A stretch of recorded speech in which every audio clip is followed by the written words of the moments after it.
The rain didn't come gently that night.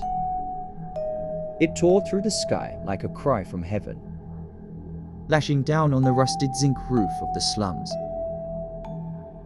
A young woman knelt beside her son's sick bed. "Chima, my son, please stay with me," she whispered, brushing sweat from the boy's small forehead. Ardak was no stranger to pain. Life had never been kind to her, but nothing had prepared her for this. Her son, 4-year-old Chima, was burning with fever. She had tried everything. Wet clothes on his forehead, prayer singing softly into his ears. But the fever only grew worse, and the light in his eyes dimmer. "I can't lose you," she muttered. Facing the tiny room, she grabbed an old wrapper, tied it around herself, and made a decision. She had no money, no food, nothing but the love of a mother, and the desperation that only a mother could feel. "I will get medicine," I will beg the chemist. "Stay okay," she said to Chima. He barely opened his eyes. A weak nod, a faint whimper. Idika opened the squeaky zinc door. The rain instantly slaps against her face. She looked back once more, her heart tearing as she stepped into the storm. She didn't see her son's eyes flicker open. Moments later, Mama. Mama! Mama, Mama. Chima called. He pushed himself up with shaking hands. Confused, afraid, the door was open. The night outside looked like a monster, but he didn't want to be alone. He stepped out into the rain barefoot, his little frame lost in the shadows of the storm. Chima wandered, calling out, "Mama! Mama! Mama! Mama!" as he ran after his mother. Mama! Mama! Far from home, he crossed a road wet, slick, empty. Or so it seems. A black SUV tore through the rain, its headlights fighting through the downpour. Inside, Fidel Okonk, a man built with pain and power, gripped the wheel. He saw the little child, but it was too late. During the brake screech,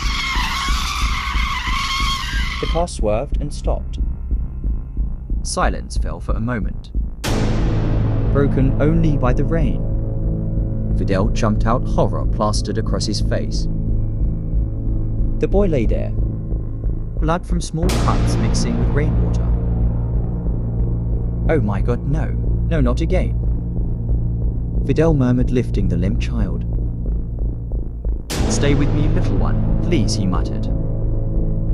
Back in the slum, Ardak stood in front of the chemist shop, soaked with rain and begging. "Please, OGA Jude, just one more time, I will pay you," said that last month, a deco, and the month before that. "You think I am running a charity organization here because it's back-to-back attack? I am begging you, my son is dying. Please help me." Something in her eyes softened him just a bit. He sighed and reached behind the counter. "Take it and go, but this is the last time. Please don't come back again. God bless you, OGA Jude.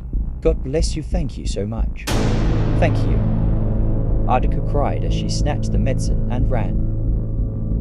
She slipped through the mud, heart pounding with hope, but when she got home, hope died. The room was empty. Chima was gone. "Chima," she screamed. Voice cracking, she dropped to her knees, searching behind the bed under the mat. Ran outside barefoot, asking everyone, "Please, have you seen a little boy? My son, he's 4. He must have run out. No one has seen anything." It was as if he had vanished into the storm. That night, something inside Ada broke. She wandered for days, weeks. with hollow eyes and cracked lips, calling his name Chima. Chima, please come home. Meanwhile, Fidel stood in a private hospital pacing. Chima lay unconscious in the emergency room. He's stable, the doctor said finally. But he doesn't remember anything. What do you mean? Phil asked. Brows furrowed. Severe trauma, memory loss. Possibly permanent. He doesn't know his name. His home, anything. Or the name of his mother. Fidel looked at the child. He remembered his own losses. His wife and daughter. Assassinated 5 years ago in a business war. That left him empty and alone. Perhaps God had given him another chance to be a parent. What's your name, son? He asked the boy gently. The child blinked and said nothing. Fidel smiled through the pain. Then we will give you a name. From now on, you will be called Ken. Ken Fidel, my son. And just like that, Chima was gone. The years rolled by like tides reshaping the shore. Quiet but relentless, and with every year that passed, the name Chima faded further into silence. Why Ken rose like a prince born of fortune Legos. A city that never slept, where glass towers touches the sky, and the rich played God with concrete and cash. Ken Fidel stood at the heart of it all. At 28, he was Africa's youngest business mogul. Founder of Kentech Holdings, a multi-billion naira conglomerate spanning oil. Real estate and fintech people bowed when he passed. Newspapers splashed his face daily. And yet those who look close enough always notice something behind his eyes. An emptiness, a yearning for something even him couldn't name. Ken doesn't like talking about the past, his PR manager once told a journalist. Mostly because he doesn't have. What he did have, however, was power and a name that's opened every door. Fidel Okonkwo, the man who had taken him in, was long gone now. Passing away peacefully 5 years ago. But before his final breath, he held Ken's hand and said, "Don't just be wealthy, son, be worthy." Ken never forget those words. In a luxurious mansion, Ken stood close to the mirror tying his wristwatch. Every movement was precise. Behind him saw a stroll in elegance, dripping in diamonds and entitlement. "You have that look again," she said. "What look?" Ken asked without turning. "The look that says you are here, but your heart is in another century." Ken smiled. Maybe it is Sarah Ezedi.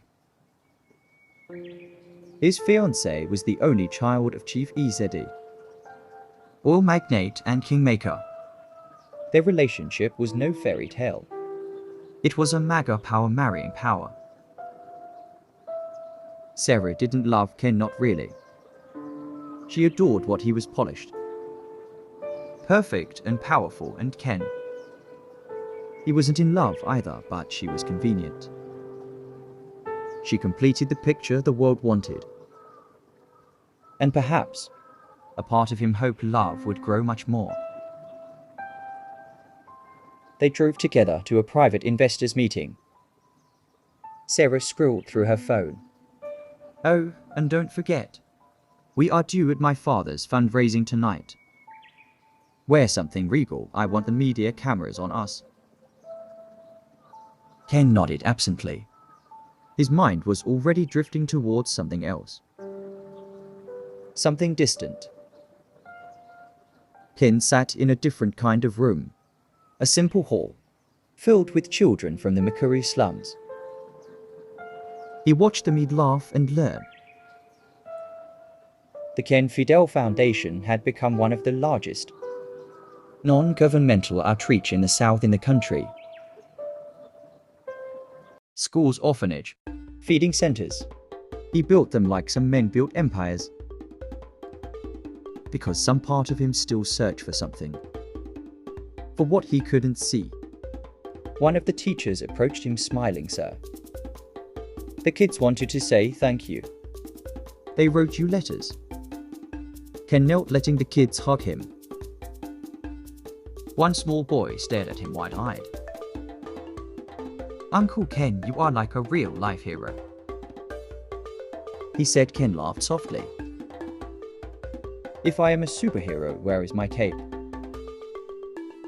"You don't need one," the boy said. "Your heart is your cape." Ken froze at the words of the little boy. Something about them so simple, yet it struck deep. Later that week, Ken and Sarah visited a luxurious store.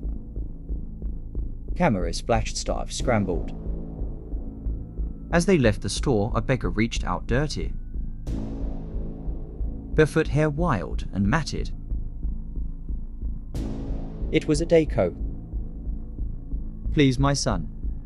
Please, I lost him. His name was Chima, please," she said to them. Sarah's eyes widened with disgust. "You don't touch me, you old witch," Sarah said. Adeko's hand trembled as she reached for Sarah's gown. "Please, my son. He had a birthmark shaped like a crescent." Sarah slapped her heart. "You mad thing. How dare you put your filth on me?" Passerby stopped. Some recorded. Others laughed. Sarah adjusted her designer sunglasses and marched off. "Security, get her away from here now." Adeko stumbled back, dazed from the slap. Her eyes, though dull with years of suffering, locked onto Ken's face. She whispered, "Chima, is it? Is it you? Are you Chima Canton?" Just for a second, something in the woman's voice is there. A chill in his spine. But Sarah dragged him away before he could even twice. Ken lay in his bed at home, eyes on the ceiling. The slap, the scream. The voice. He saw the beggar woman's face again. The pain in her eyes, her cracked lips whispering, "Chima." Chima, that name. He didn't know anyone named Chima. Or did he? He sat up slowly, unbuttoned his shirt. And there it was, his birthmark. A crescent just above his heart. For the first time in his life, it felt less like a mark and more like a message. He stood by the window, shirtless, staring at the distant lights of the city, his fingers absently tracing the birthmark on his chest. Chima, the name, wouldn't leave him. Why had that beggar woman called him that? Why did she call him Chima? And why did it not feel entirely foreign to him? He shook his head, poured a glass of water, and turned to his desk. The orphanage expansion plan sat untouched on his table. His phone buzzed again. It was Sarah, sending voice note about some celebrity dinner. He didn't answer. Instead, he grabbed his car keys and stepped out alone. It was a Jaguar in the evening, and why he drove them he couldn't explain. Ajacul, the slum he had donated to several times, but never stepped foot in. His black SUV looked widely out of place. But he didn't care. He parked near a small, rundown community center and just watched. Kids playing in the dirt. Mothers wash clothes in buckets. Generators hummed like tired bees. Real life. Then he saw her. A young woman, probably mid-20s, was sitting on a bench beneath a flickering street lamp. Her wrapper tied tightly her hair in a simple plait. eyes focused on sewing a child's torn school uniform. She looked peaceful, like someone who had made peace with not having much. Something about her pulled him in. Ken walked closer, unsure of what to say. "Good evening," he said finally to her. The woman looked up, startled. She squinted her eyes, scanning his expensive watch and clean shoes. "Evening," she replied, cautious. "I am Ken," she smiled faintly. "I figure you don't exactly blend in here." "Ken." He chuckled. "I guess not. I was just passing through." She nodded. "You and every rich man who wanted to ease his conscience for one night can raise an eyebrow. You don't hold back, do you?" "I don't have time to lie. I am Nika." Nika, he liked the sound of it. They walked. She showed him her tiny quirks. Her father's broken wheelchair. Her 2 younger siblings asleep on the floor. Ken said little. Just listen. And something in her words. The rawness, the honesty. It touched something inside him. "I used to dream big," Nika said. "I wanted to be a teacher, maybe even open a school. But dreams cost money and, well, we barely afford food here." Ken looked at her, moved. "What if you still could?" Nika frowned. "You think just because you have money you can fix people's lives?" "No, but maybe I can help." Ken said. She looked away. Her voice softened. "Our kindness without pride is rare. If that's who you are, then thank you." He didn't know why, but for the first time in a long while, Ken felt sick back in the high city. Sarah plunged to Ken like a handbag, introducing him to senators and celebrities. But Ken's mind was elsewhere. Every time someone laughed too loudly or complimented his suit, he saw Nika's quiet smile. Her honesty, her calm in the chaos. "Sarah noticed you are distracted again," she whispered sharply. Ken gave a tired smile. "I'm just tired." She narrowed her eyes. "Tired or bored of me?" He didn't answer. Meanwhile, not far away, a deco lay under a wooden kiosk, clenching her old scarf. Her lips whispered the same prayer she had said every night for 24 years. "God, if my son is alive, please let me see him. Let me hold him just once before I die." Unknown to her, her son, the man once called Chima, was just a few streets away. Restless stared, and one step closer to the truth. In Ken's bedroom at midnight, Ken stared at the bedmark again. He opened his laptop and began searching. Nigerian child missing in rain accident 2000.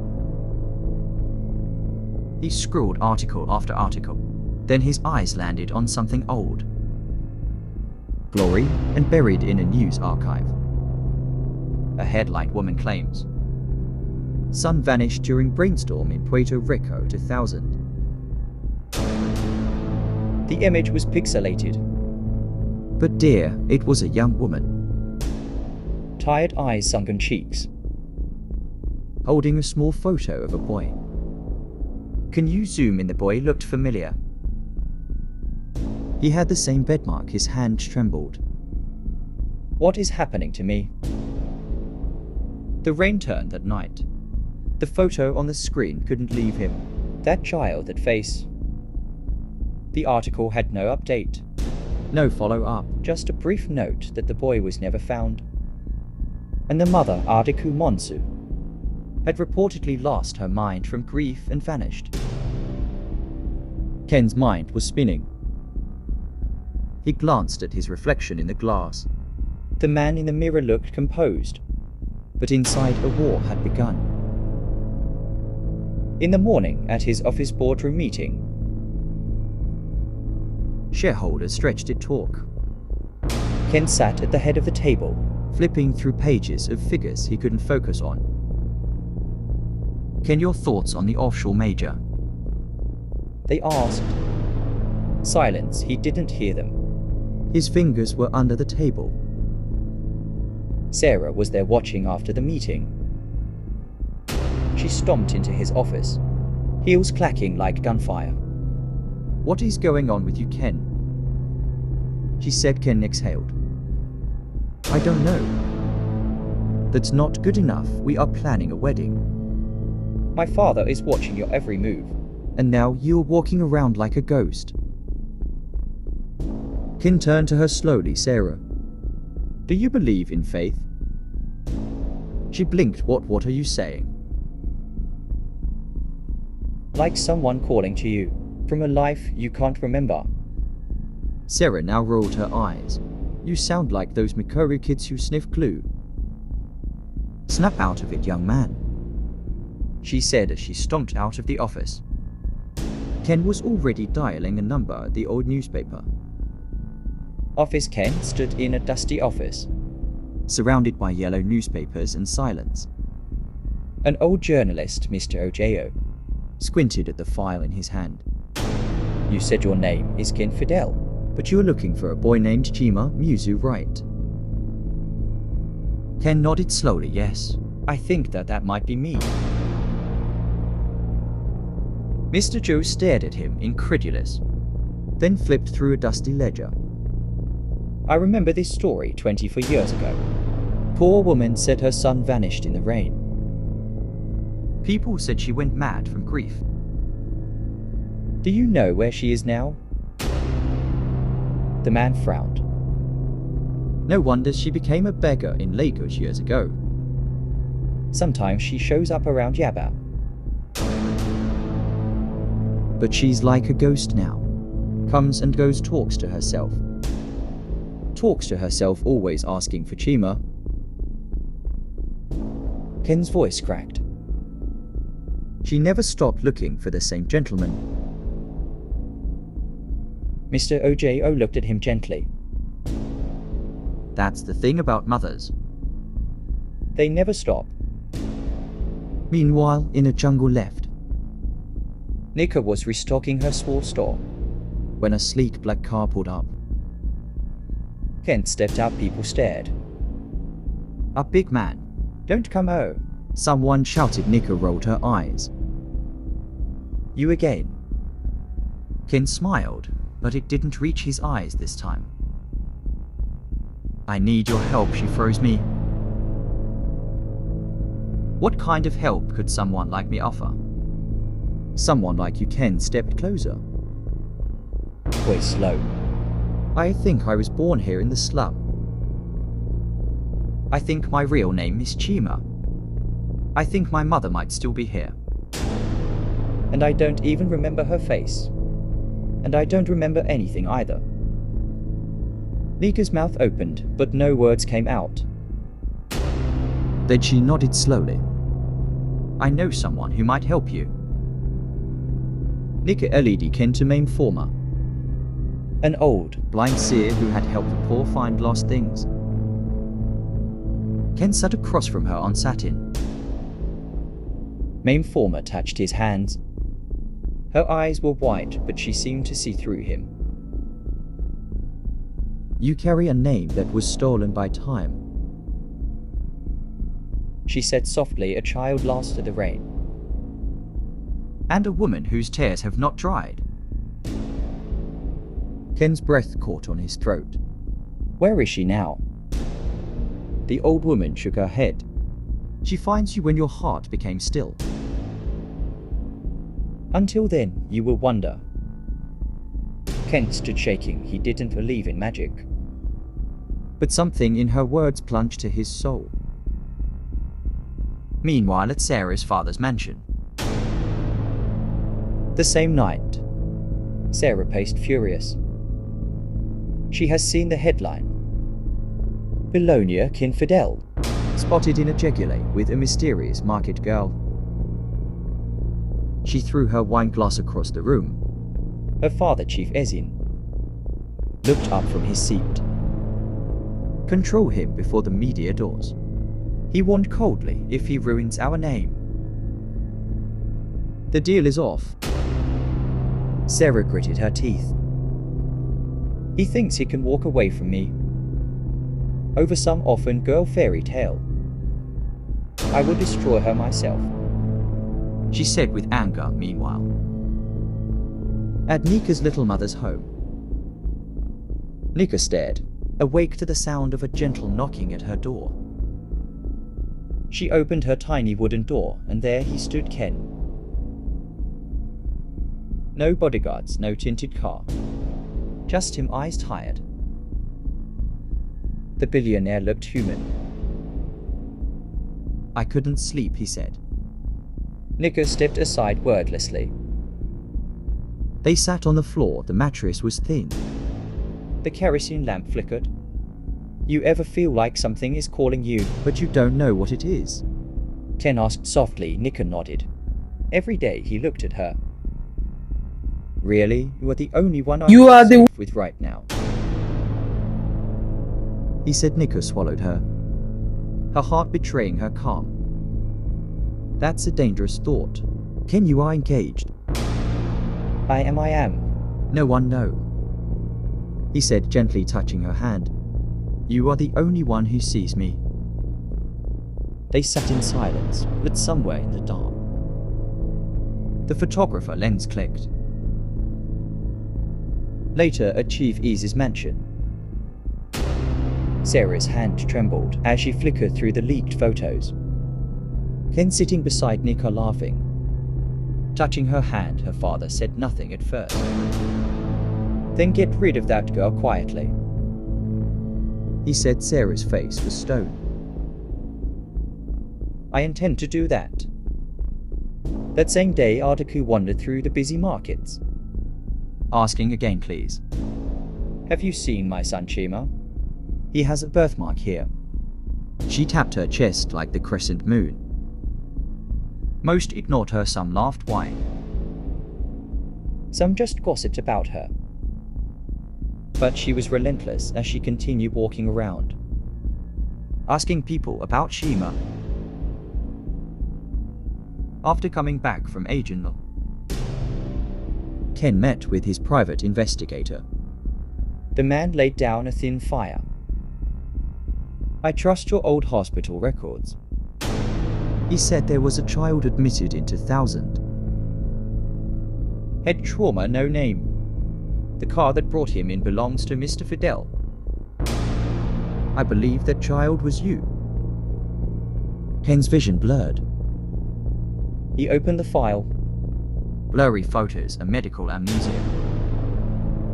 Unknown child, age estimated for years. Tears born in his eyes. That woman.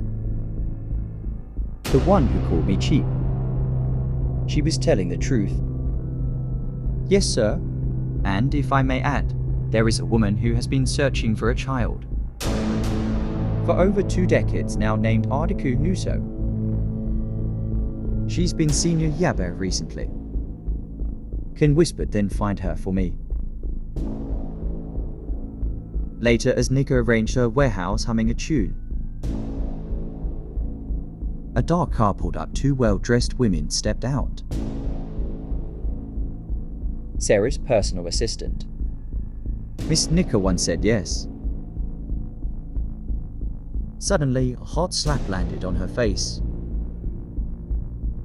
The first woman shoved her hand. You think you can play with billionaire men like toys? Stay away from Ken, or you will disappear.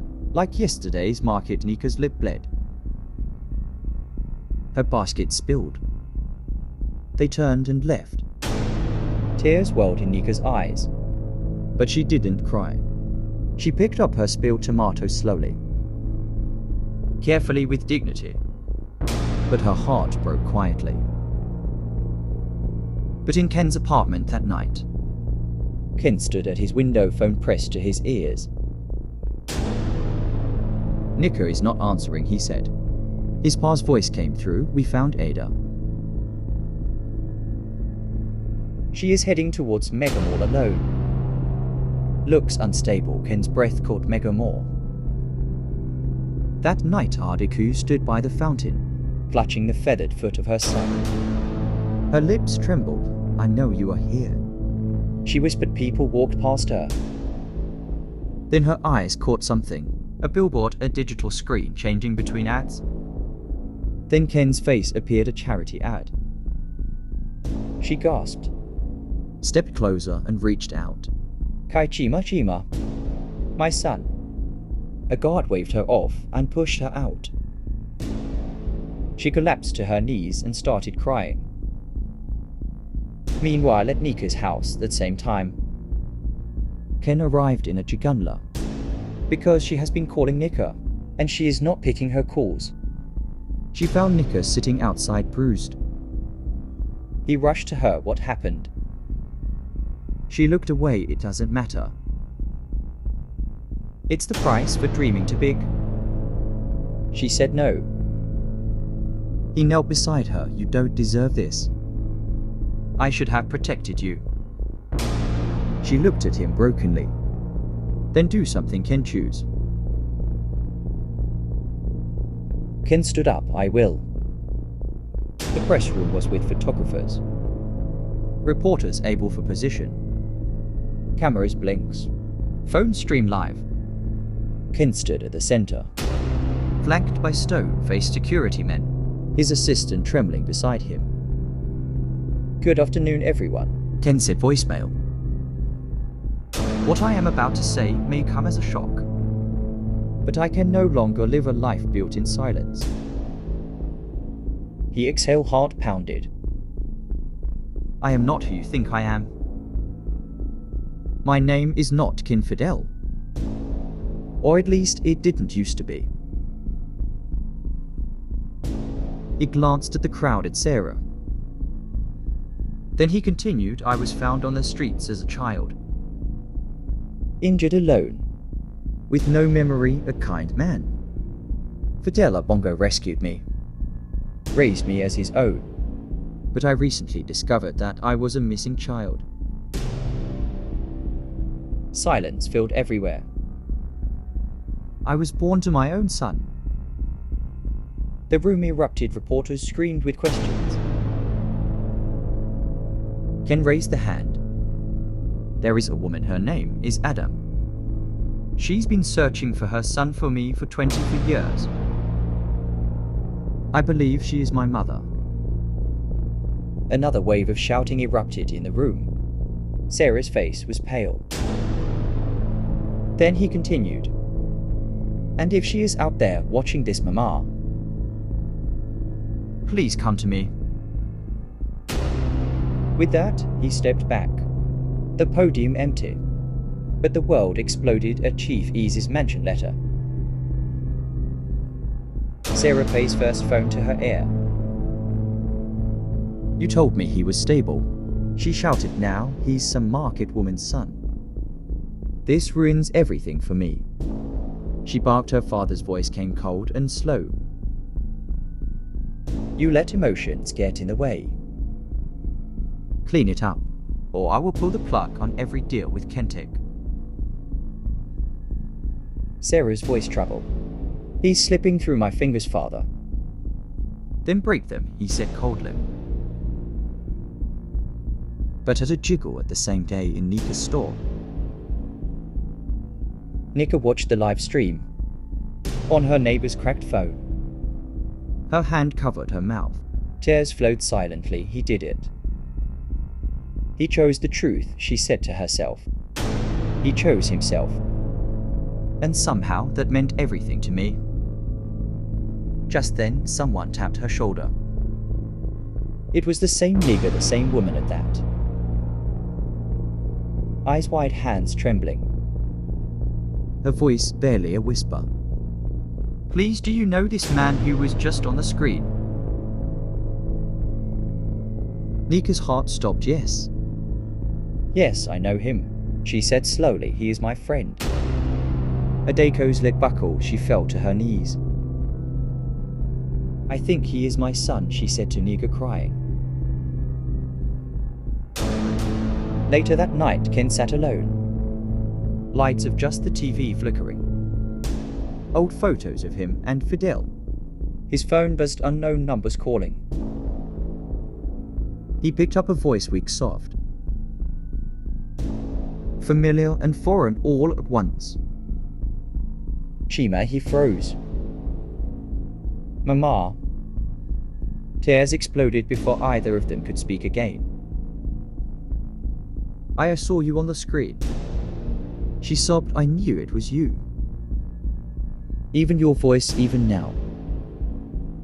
He covered his mouth, trembling. Where are you, Mother? He said, I don't know. A small store in Agent. A girl brought me in. Nika is her name. I am coming, Mama. He said. Minutes later, Ken's SUV screeched to a halt. He jumped out, hearts racing. Nika stood outside, eyes red. She just pointed silently. Inside the ting room, a dog stood with shaking hands, holding a scarf. Ken steps in. They looked at each other. Mother and son separated by time. Pain and fate. Chiwi, she said. Can't speak the truth, Mama. He said. She rushed forward, collapsing into him, sobbing into his chest. He held her like a last piece of himself had returned. I looked for you everywhere. She wept. I walked Legos barefoot. I begged God every night. She cried. I'm sorry, Mama. He whispered, broken. I didn't remember anything. I don't know, he cried. Nika watched from the doorway, tears slipping down her cheek. The moment was not hers, but it was holy. It was sacred. He let them be, she let. Ken took his mother home the next day. He walked into his working place with Adigo at his side. Dressed modestly in a clean Ankara gown. Security, boss. Staff stared. He nodded at them. This is my mother. Treat her like a queen. He said to them. No one spoke, but eyes filled with admiration. And a few with anger. Sarah watched from the elevator. Rage simmering, she could not believe her eyes. Nika resumed her storm quietly. No calls. No messages. She had no expectation. Not from billionaires, not from fairy tales. But that night a boy ran towards her with an envelope. She opened it. Inside, a handwritten note. You helped me find myself. When I didn't even know I was lost. You saw me when I was only a shadow. I will never forget that, Kenchima. Tears fell onto the note. She smiled. He didn't forget her after all. But in a dark room in an unknown location, Chief Izzeti met two men in dark suits. He tossed a photo of Nika on the table. Make it look like an accident, he said to them coldly.